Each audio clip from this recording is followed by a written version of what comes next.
Hey guys, Zero here, and I'm back here playing Ace Academy once again. So, feeling slightly better today, still like tired. It's right back after Thanksgiving.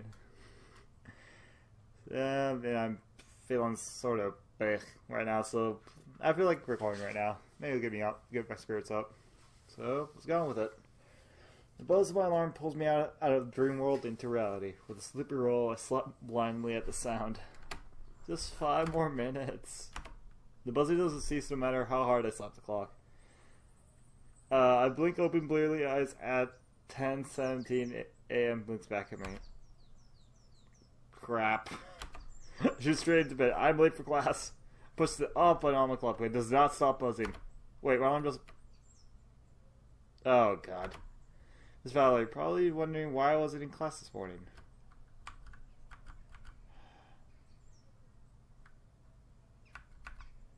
Hey Valerie, sorry I missed you in class today. Class? What? She sounds amused. Yeah, I didn't know. The alarm didn't go off. Probably because you didn't set it. What? It's reading week. We don't have classes, silly. That explains a lot. If I don't have class, why are you calling me? Because unlike somebody, I've been hard at work and found something interesting about Eagle's core. Yes! Really? What is it? It's the secret to Eagle's maximum overdrive. Yes! Wait, seriously, what does it say? It says, come to the hangar right now. No, does it? Only one way to find out. See you in a few. God damn it, Valerie. She doesn't wait for me to respond before the line goes dead. Valerie, she's looking at my curiosity stronger than my irritation. I get dressed and ready for the day. Just as I'm about to head out the door, my phone beeps. Putting out my phone, expecting another text from Valerie. Instead, I see an old alert. Call Mom today. Oh, God. Mom. My chest tightens as if a hand is holding my heart. Today was her birthday. Last year, I was so busy at CIMY that I completely forgot Mom's birthday. I didn't give her a call until the next day, and even though she understood, I could tell she was disappointed. I created this alert right afterwards so I'd never forget again. How could I have known that would be her last birthday? A spark of anger heats my blood. If Mom and Dad are really the target of the foul play, somebody's going to pay for ripping them away from me. From Nikki. My phone beeps again. Open a message from Valerie telling me to hurry up. I need to find out what's going on with Eagle. Maybe they'll give me a hint as to what happened to Mom and Dad. Take a deep breath and hop on my bike and hurry to school. When I arrive at the hangar, I head straight for Eagle. Valerie stares intently at the terminal, biting her lip in concentration. She glances at me as I approach and smiles. I almost thought you weren't going to show up. Hey, here I am. She points to the terminal, fidgeting with excitement. It took some time, but I finally figured it out. Ooh. You were able to reverse engineer the overdrive mode? Valerie nods. That's incredible.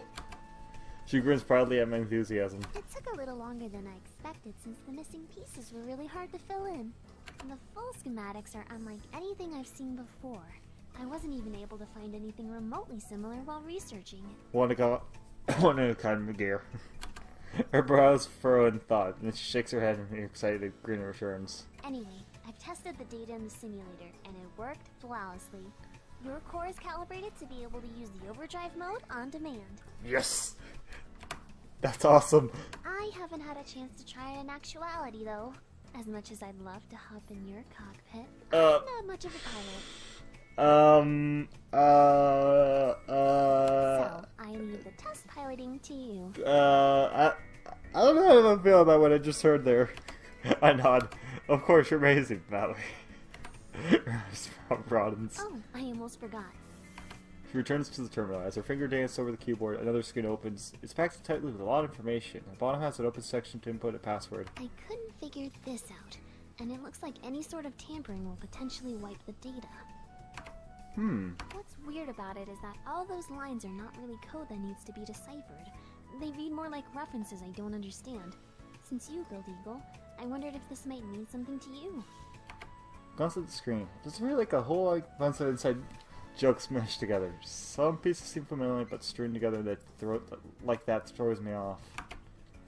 sure if I had time to sit down and concentrate, I could work through this, but right now I'd like to rather focus on the overdrive mode. Do you have all the data you need for the overdrive mode? Yeah, which is why I almost forgot about this. I'm not sure what's hiding behind here. No rush then? She smiles. No rush. I do think we should book off some practice time in the arena and confirm the overdrive mode works, though. I mean, theory is still theory. I nod. I was thinking the same thing. Let's tell the team about this and see if we can get a practice session in before the match. I shoot off an urgent group text. As I wait for everyone to show up, I pull out the arena schedule on my phone. Is there any chance it won't be fully booked because it's reading week? To my surprise, the arena is completely open for tomorrow. Talk about good luck. Yes. Kari is the first to arrive. This better be important. Exams are next week, you know. Trust me, you'll want to hear this. Kari taps her foot impatiently. Where is everybody else? They're coming. After a few minutes later, Shona might trick one with you tagging along. Jeez, Kari, it's like... Sorry if we're late. Look who we found trying to break into the hangar. Yuna's cheek flush. I wasn't trying to break in. I was just about to text that I needed someone to let me in. Sho grins. Sure, that explains why you were pulling on the doors. I was just testing to see if maybe they were unlocked. Oh my god, Yuna. Wait, Yuna, how did you get on campus so fast? I was studying in the library when I got your text. Speaking of which, can you finally tell us what's going on so we can all get back to studying? You're not gonna be able to focus after this. That's about who nods. Valerie found out how to activate Eagle's overdrive mode on demand. Are you serious? Sho's voice rings out above the team collective's exclamations of surprise. Valerie nods. Yup. Sorry it took so long. The fact that you managed to figure it out at all is really impressive. Yeah, I don't think just anyone would have been able to. Maybe. Valerie answers modestly, but there's a slight blush of color in her cheeks. She likes the praise. So what exactly do you mean by overdrive mode can be activated on demand? Just as how it sounds. Well, initially the programming was set to a single-run instance because it was in debug mode. I found a way to change the options of activation. That being said, it's calibrated and tested in simulation, but... Valerie looks at me. We want to reserve the arena so we can live test it. Kari nods. That makes sense. We definitely want to get a handle of it before our next match on Thursday. It sounds like you have the overdrive mode, not me. Why exactly we have a match scheduled during reading week? Erin stares blankly at me. Why wouldn't we? That's the end why everything was cancelled during reading week. Classes, clubs, everything. They really wanted us to focus on studying. That must have been torture. I don't think it's a terrible idea. That just means there are fewer distractions from studying. I know. Torture! I preferred it that way. Actually, I appreciated that everything was canceled. It helped me focus on studying. I got high marks on my exams last year. Yuna smiles. If our study sessions are any indication, I'm positive you'll pass with flying colors this year too. I match your grid. Thanks. Focus, guys. Sorry. Yuna seems thoughtful. Since your match is on Thursday, that doesn't give you much time to practice. Isn't the arena already booked up this week? Actually, it's completely open tomorrow. I was thinking we could hit around... No! Are you crazy? We can't do that! A blink at Sho's outburst. Valerie just looks just as confused as I am, but the rest of the team wears matching looks of horror. What is up with those faces? You guys look like you've seen a ghost. I mean, you're not too far off. The arena is haunted. We do matches in it. Like, every other week, probably. Valerie bursts out laughing out loud as he chuckles. What are you talking about? We use the arena plenty of times and we've been fine. It's not always haunted. Only tomorrow. It's not haunted, you idiot. I can always count on Kara to be reasonable. It's cursed. Wait, what? Never mind. What? How is it cursed? It's the curse of Yori and Nori. Wait. You two, you know? Broseph, Yori and Nori are no joke. Haven't you heard the legend? No. What legend? Keep in mind, it's my first year at Ace Academy, so... Show takes us on a serious tone. Many years ago, there was a set of twin brothers, Yuri and Nori, who attended ACE. And they were both top pilots there. Why is it cutting off? They were fiercely competitive in the arena, and their matches were thrilling to watch. Yuri was the older twin by a few seconds, and no matter how often they battled, he always took first rank. Nori hated being outmatched and overshadowed by his brother and trained harder than any other pilot at school. At the end of the season, the twins' highly anticipated match was just as exciting as ever, especially when Nori took the title of first rank from his brother. Yes, Nori's training finally paid off. Valley raises an eyebrow. Seriously? This is so cliche. Yeah, it is. Sho gives her a look, but otherwise ignores her. It was all anyone could talk about, but Yuri was furious. He didn't think it was possible that his brother could surpass him. He accused his brother of cheating and continued to pester Nori until Nori couldn't take it anymore. They agreed to one final match, no holds barred, which would prove who was the better pilot once and for all. Obviously, the school would never allow no holds barred matches, so they set up a time after hours to meet in the arena. Boring. Just wait! When they met in the ring, they readied their weapons like usual. Charging their laser guns, they waited for the signal. As soon as it sounded, they simultaneously unleashed their shot, which collided in a huge explosion. That's not how explosions happen. Trust me, it happened. I don't know how it did, but it did. Mayu and Yuna nod along with Sho. After the smoke cleared, standing in the middle of the arena were the twins' two gears. Okay. That's not the weird part. The weird part is that there was no trace of the brothers. Both the cockpits were completely empty. Mayu shudders. There weren't even ashes or anything. Wait, let's go back a second to this explosion. How did the gears even survive that? That's part of the mystery. They say that the brothers' spirits are trying to finish the battle to see who is the better pilot, and any pilot who dares get between them will suffer the consequences. Rally cocks her head to the side. You guys really believe this stuff? It's real.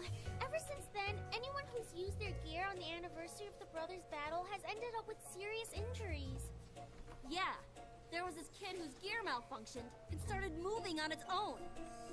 And the girl whose gear got stuck after it depowered, so she was trapped inside.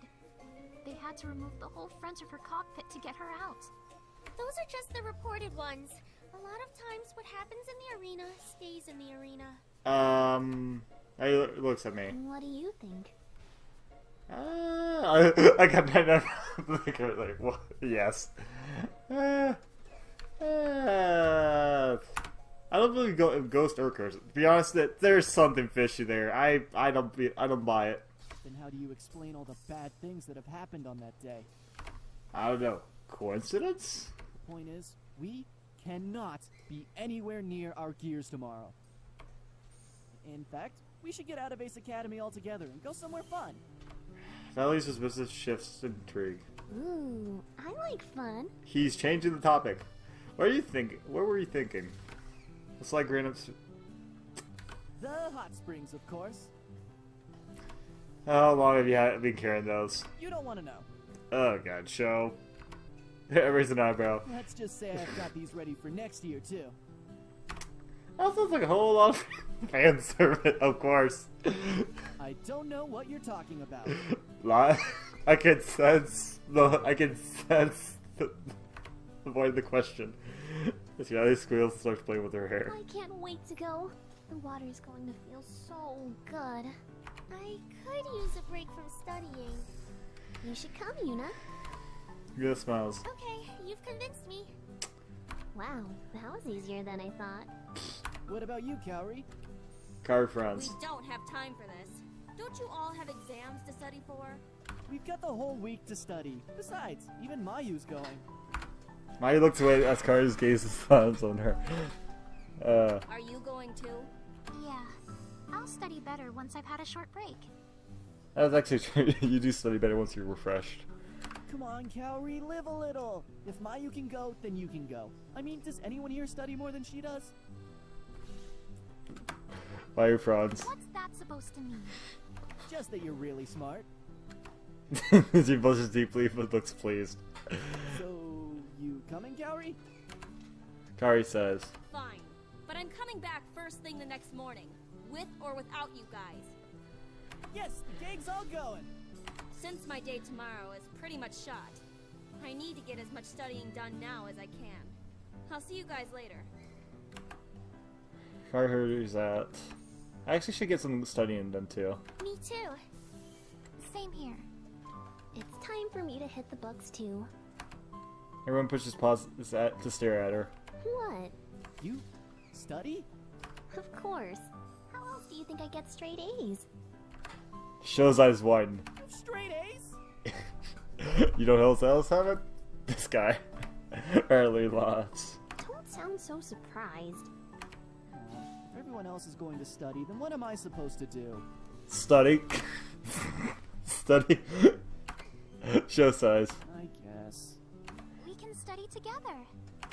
Ooh, Show's perks up. Suddenly studying sounds like a great idea. Show, you freaking dumbass.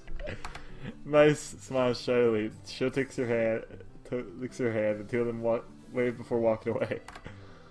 Alright, I'm out. See you guys later. Everyone says their goodbyes and heads their separate ways.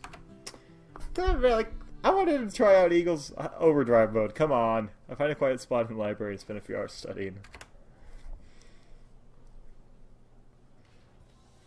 Once the words start to blur on the page, it's time to take a break. I wonder if anyone else is ready for a break too. Mayu, Yuna. Mayu started with a show. Yeah, I'm gonna leave those two alone. I wonder if you're just still trying out different clubs. The last couple times I went with her was pretty fun. Let's see what she's up to.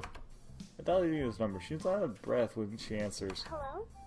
Hey, Yuna, checking out any new clubs today? She chuckles. Nope. I've decided on what I want to do. I'm guessing it's track and field. Oh, really? What did you choose? Tennis. Oh, not too far, actually. I grin. Is that what you're doing now? Actually, I decided to participate in the Tennis Open League today. That means you're going to try out for the school league next year? Maybe. I'm not sure yet. It's still a huge time commitment.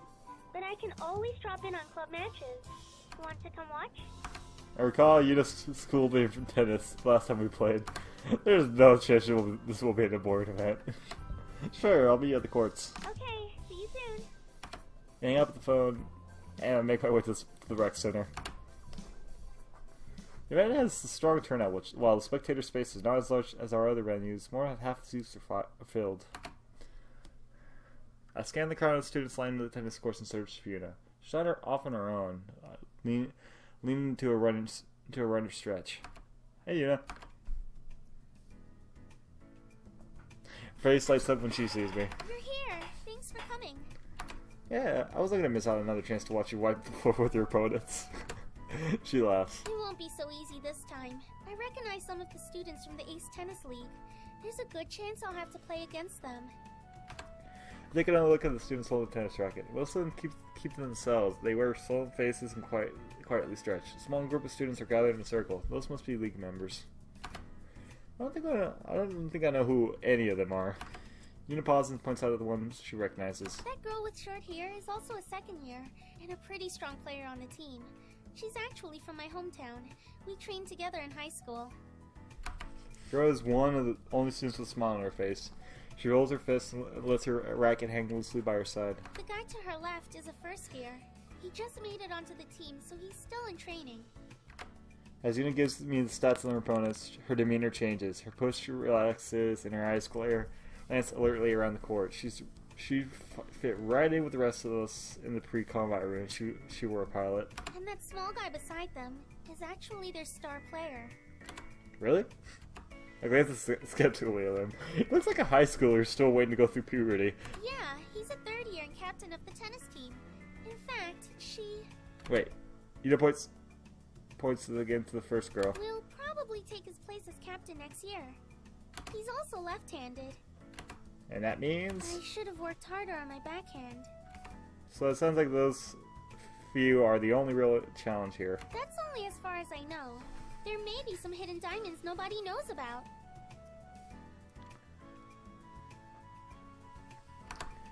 Yeah, you'll do it. You'll do great anyway. And even if they are, you don't have to worry about them. I've seen firsthand when you can do it, and I know you'll win this thing. She blushes. Thanks. Spectators are being ushered into their seats as the organizers announce the first matchup. I gotta go so I can claim a good seat. Nods. The first few rounds are between students I don't know. I half-heartedly watch the matches as they are kind of bleed together. Finally, Yuna's first match is up. I sit up in my seat and wave as she walks to the court. She smiles in acknowledgement. Her opponent is a random student I don't recognize. I settle back into my seat. This will probably be a quick match. As I predicted, Yuna demolished the poor guy. Soon the second round of matches begins and Yuna is pit against the first-year Team League player. He scowls at Yuna, but Yuna seems undisturbed. And Yuna demolished him too. He stomps off the stage as I cheer along with the rest of the crowd for Yuna. When she's met with the girl from the tennis team, the two of them nod and respect each other. Yuna grips her racket tightly. A look of concentration replaces her smile on her opponent's face. They're more evenly matched. It's simply because they're used to each other's styles and know each other's strengths and weaknesses. Although Yuna claims to be out of practice, she still comes out victorious with a 2-point lead. Finally, the two remaining contenders are Yuna and the third-year captain of the Ace Tennis League. Even from my seats, Yuna seems to tower over him, but he is unfazed. They're ready their rackets as Yuna gives the first serve. Just like when I played against her, her racket connects with the ball with a sounding crack. It speeds across the net in a blur, but her opponent seems to be waiting for the ball and easily returns her serve. They continue the volley back and forth. I lean forward in my seat, holding my breath. He strikes towards Yuna's left, and her backhand misses. The audience, the collectives gasp. Their match is mostly engaging as the two dart across the court. They are tied in this last point with the match. Ultimately, Yuna misses another backhand strike, and her opponent is named the victor. Here's down to the course. Yuna and the captain are speaking. As I approach, they catch the tail end of the conversation. Did you try out for the league this year? Yuna shakes her head. No, I was focused on my studies and was worried the league might be too much of a time commitment. No wonder I haven't seen you play before. I'll admit I was really impressed by your skills. You should try out for the league next year. I'm positive you'll make it onto the team. Yuna smiles politely. Thank you for the offer. I'll definitely keep that in mind. I hope you do. He glances my way and then politely excuses himself. Hey, Yuna. She whirls around to face me. Oh, hey. You look great out there. Thanks, but I didn't win. That's still pretty impressive. You just demolished 3 opponents. How about you and the freaking captain of this tennis league were neck and neck for the majority of the match. I know. Although she finally realized how impressive that was, a crack a smile, but she frowns instead. If only I'd practiced my backhand. I know I could have beaten him in his smug face. Wow. I knew Yuna was competitive, but I had no idea she was this competitive. Yuna? Calm down. You've been out of the game for a while, so you're still managed to qualify with the rest of the team. If the tennis is what you decide to take up as your extracurricular, then I'm positive you'll have a chance to play against him again. Yuna perks up. You're right. Let's see how he likes a taste of my backhand. I wouldn't word it like that. Well, it looks like everyone is leaving. I wouldn't word it like that. Yeah, we should probably leave too. I'm going to go to the lockers and shower. Thanks for coming out again. It was fun. She smiles. I'll see you later. So my goodbyes when we head out our separate ways. She really did. What is with all these big characters like rephrasing it wrong? And phone vibrates in my pocket. When I go answer, I see Sho is calling me. Hey, Sho. Profi, I'm so glad you picked up. I need your help. Oh god, what is it now, Sho? Are you okay? No, I'm in dire need of assistance. I swear it's something stupid. I can already sense it. What's going on? Do you have any experience buying a gift for a lady friend? I knew it. Well, your lady friends buy you. There's no answer for just a second. The show just speaks. Still feels kind of surreal. I knew it. I already knew it. I get it. So, does that mean you'll help? I can't leave my bro hang. It shows signs of relief. You are the best bro sip a bro could have. Come meet me at the mall. I'll be right there. Interesting. I have the phone and head to my bike, then I drive directly to the mall. After I park, I see Sho waiting for me at the main entrance. He greets me with his usual goofy grin, but his hair is disabled, and there's worry in his eyes. Thanks for meeting me. I don't even know where to start. Okay, so Mayu, this is I recommend books. Mayu loves reading, right? Yeah. How did you know? If you paid attention, I always hear her reading when she's waiting for our team meetings to start. Oh yeah, I guess she does do that. Distracted bastard. Should we get her a new book? Maybe something just came out. Wait, she hasn't read it yet. I think she'd like that. She'll announce. Good thinking, Broseph. Let's go. Let me pick the book out, because knowing you're gonna pick something stupid. He leads the way to the store. What's this good for anyway? It's our 1-month anniversary. Oh, every time flies by fast. Hasn't been a month already. It just feels like yesterday we fought May's team. I know, me too. Time seems to pass in a click, doesn't it? For me, it's like a couple key presses. Never heard that saying before.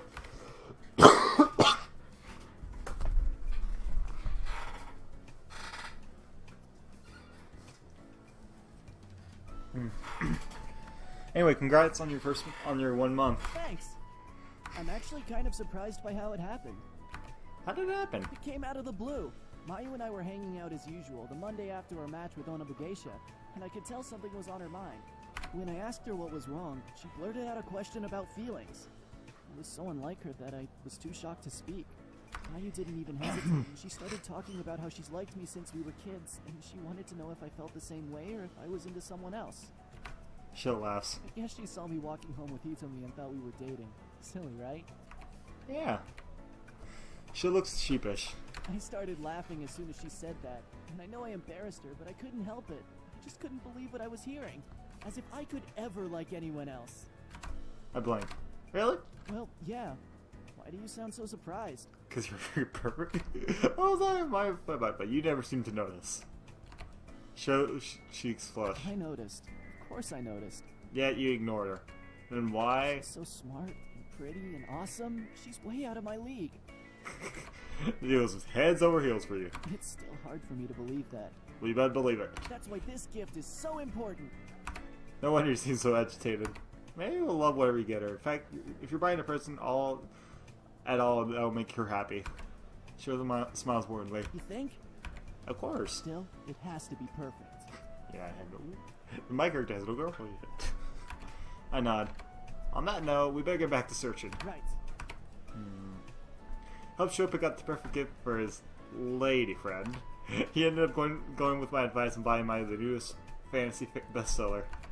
As we exit the store, Sho has a spring in his step, but he seems both nervous and hopeful. Hope she ends up liking her present. We say our goodbyes in the parking lot. So I didn't have classes today. I get more free time than usual. What do you feel like doing? Let's go bother Cory! What are Cory's up to?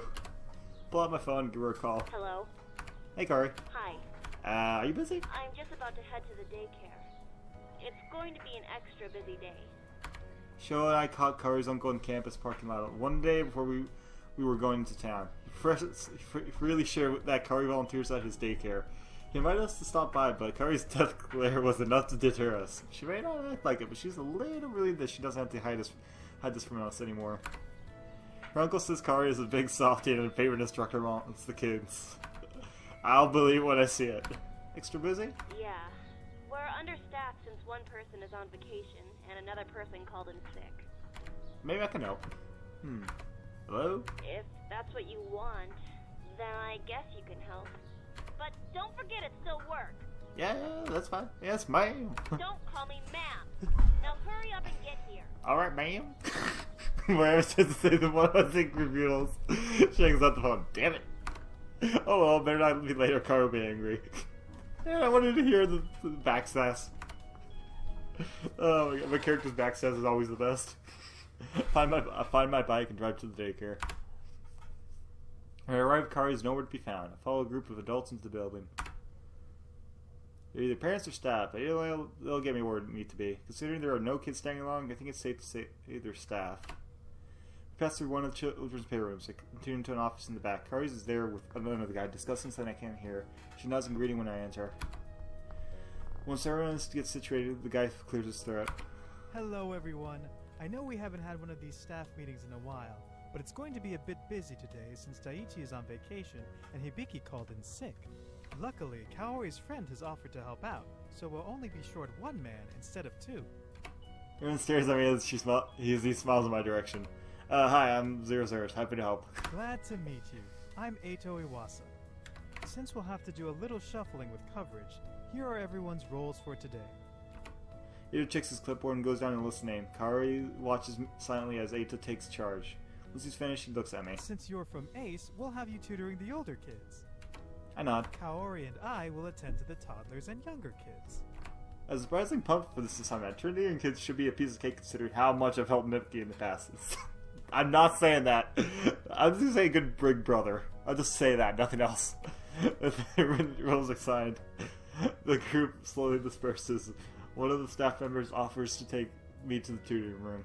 I thank them and follow them to a room filled with children between 4th and 6th grade. Seeing a new face, kids kept interrupting me to ask questions about myself. They were especially curious because I didn't look very Japanese. I asked them where I was from, like I was back home, I'd like to be a pilot. I tried hard to get their focus on their homework, but it was a lot tougher than expected. Finally, I give up and answer the questions. Once their question was out of the way, they were able to focus on their homework. Although they tried hard, most of the children had difficulty grasping the material. I could tell they were frustrated, so I tried to think of different ways of explaining the same things, which helped immensely. After a while, it looks like everyone's on track. I'll go see how Kaori's doing. It doesn't take me long to find the younger kids. All I had to do was follow the sounds of shrieks and laughter. Oh my god, that is adorable. That is adorable. Oh my god, that is adorable. I gently push the door and see Kaori surrounded by children. Both her arms are full of kids and one even hangs off her back. The rest hug her legs. Although Kaori weakly protests, the huge smile on her face gives away her true feelings. I've never seen her this happy before. Kaori's and Miss Kaori circles her as the children compete for her attention. Suddenly, the child on Kaori's back slips. With a sharp yelp, she grabs the strap on Kaori's clothing. Oh. Careful! The strap falls off her shoulder as she bends down so the child can land softly on the table. I got it. Ida gently places the strap back onto Kaori's shoulder. I wait secretly for the pending impact to that the doom Ado has inflicted upon himself by touching her, but to my surprise, Kaori doesn't react. As Ida takes one of the kids off Kaori's hand, the child looks at Ida for a second, then burrows her face into Kaori's shoulder. Kaori laughs. I don't think she wants to leave anytime soon. Ida laughs too. I can't really blame her. Oh, I'm not gonna say that, come on.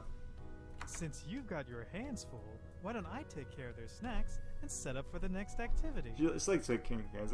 It's fun. It's actually pretty fun. I've done it myself as well. A couple times when Nisa were little.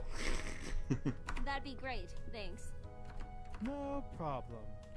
They smile at each other. Alex, welcome her. This must be serious. No, it's not. Calm down. I tiptoe back into the room and return to my older kids. Looks like Kaori's doing more than okay. Another hour passes by in a blur, and before long, the parents trickle in to collect their children. The kids whine when they want to stay longer with Miss Kaori, but their parents urge them home. After all the kids are gone, the staff wave goodbye to each other and pack up to go home too. For two, I want to catch up with Kaori. I find her with Ito cleaning up the toddler's room. Ito makes a comment with which Kaori has Kaori laughing. Kaori laughs at somebody else's jokes. I've never thought I'd see the day.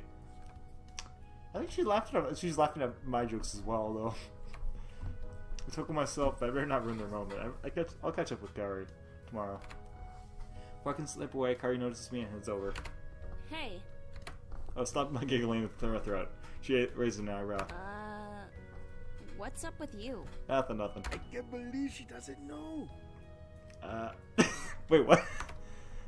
Uncle Miguel. Oh, look, it's the uncle. I spin around and spot Uncle Miguel chuckling behind me. Alright, it's cute how blue she is. Miguel nods, but Kaori huffs. What is wrong with you two? Hey, Kaori, I'm heading off. I'll see you later. Kaori's demeanor softens when she waves at Ido. Oh, yeah, sure. Good work today. You too. Miguel chuckles again and pitches his voice high. Good work today. You too? God, what the heck is going? What is going on? It freezes as her face turns beet red. It's nothing like that. Sure. We believe you. Stop! Messing with cars is always the funnest. She just gasps as the stalls back into her toddler's room and throws toys into the bins. Young love, so precious. Miguel grins. Oh man, I got a feeling being in Cara's uncle is gonna become good friends if we tease with this much. I'm glad I came out today. See the other side of Kari. Well, I won't soon let her forget. After I got all my things to drive home.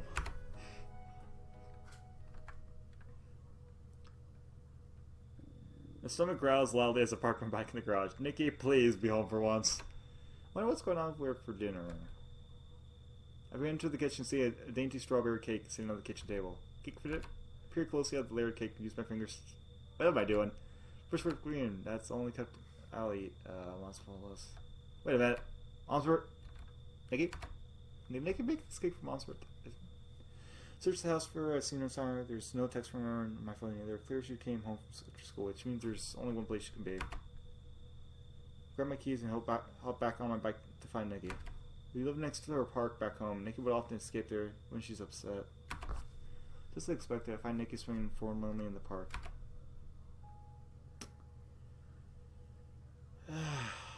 God, I know this bite me in the ass. Her head is bent as she gazes down at something in her hands. Take a seat beside her. She glances at me but doesn't speak. Instead, she cups the open locket in her hands. The one usually hangs around her neck. Inside is picture of Mom and Dad. You okay? Don't know. Mom would have loved the cake you made her. Nikki slaps the locket shut and holds it to her chest. I had to do something, you know? Today is Mom's birthday and I couldn't not celebrate it. I know. So I thought I'd make her a cake like we used to, but then Her voice trembles as she takes a minute to compose herself. that cake, it's not fair.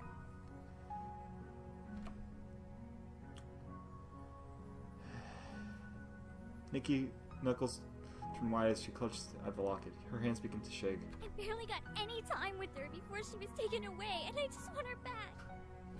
Nikki. I know I'm being crazy, but I just keep thinking it's my fault. Tears trickle down her cheeks and leave wet stains on her shirt. Instinctively, I pull her in for a hug and she leans against me. This wasn't your fault, Nikki. It is. You had no control over this. She pulls away and falls silent. When she finally speaks, her voice is thick. I missed the bus that day. What? The reason I left the cafe is because I missed the bus and needed a ride home. I keep thinking, what if I had just gotten on that bus as soon as class ended? I wasn't even doing anything important. I was just hanging out and lost track of time. I remember being so annoyed when they didn't show up. I was so angry I had to walk home, and all I could think about was how much falters. I hated them. You didn't mean that. You were angry. What kind of daughter thinks like that? When I remember, I just feel so disgusted with myself. Be that as it may, what happened wasn't your fault, Nikki. You didn't tell that driver to hit them. You can't keep blaming yourself. Then why do I feel like I'm being punished? Because this sucks. Because it's too easy to think about all the years that have been stolen from you and to want that loss. But you can't think like that. You can't keep thinking like that. Be happy with the time you spent together. Focus on the good times you had with them. The last thing Mom and Dad would want is for you to be sad because of them. I want you to be happy. I know. Just miss them so much. I know, I miss them too. Well, on the bright side, at least you still got me. Nikki sighs. Hey, what's with that look, huh? I thought you were trying to make me feel better, not worse. Hey. You lets out a weak laugh. Her tears have stopped, some colors returned to her face. Remember Mom's cake from last year? It was completely inedible. You mean the second cake? The one you baked for Mom because you forgot her birthday? Oh yeah, whoops. Oops. Vicky laughs. Mom tried so hard to eat it, but eventually she just gave up. Or either it was extreme, it was literally concrete, or it made it taste like certain thing I'm not going to say. Not my proudest moment. At least it wasn't bad as the one Dad faked the year before. You mean when he almost burned our entire house down? Even worse than me. Okay, good to know. Nikki laughs so hard she snorts. It only makes her laugh harder. Her laughter is infectious, but I can't help but join. I got a lot more dad in me than you do. Yeah, but it's not all bad. You got a lot of his good qualities, too. Like how you're always there for me when I need you. It's hard to keep it. It's a hard job, but someone has to do it. Nikki puts Bub playfully with her swing. Rude! No, you know what's rude? You eat a perfectly delicious cake untouched in the kitchen. That's true. It was made for eating. So let's go eat it. Grinning for me, Nikki nods and stands up. Together we head to my bike and I drive us back home. Kind of better not eat and all. As I park the bike, the two of us hop off my bike and eagerly rush to the kitchen and then freeze. That was only 1/3 of the cake. Kind of. Content, man. The cake remaining, and a trail across starts the kitchen table ends up in Kaido's face. I can only stare stunned in silence at the same. Oh, Kaito! Come on, man. He pauses the moist, literally caught red-handed. moist yellow cake is halfway to his mouth. Did you eat all of the cake? Uncle Kaido looks to his fork, then Nikki back to the fork. I want my lawyer. Nikki and I burst out laughing as and it shows the fork to his mouth. Nikki and I split the rest of the cake when Kaido looks on longingly. Hey, you already had cake. Nikki smiles the rest of the night as Kaido asks about our day. I took him to bed early as I know I'll have a busy day frolicking in the hot springs tomorrow. More fan service. But that will be in the next episode. So guys, thanks for watching. I hope you enjoyed the episode. My usual links will be in the description. Stay awesome.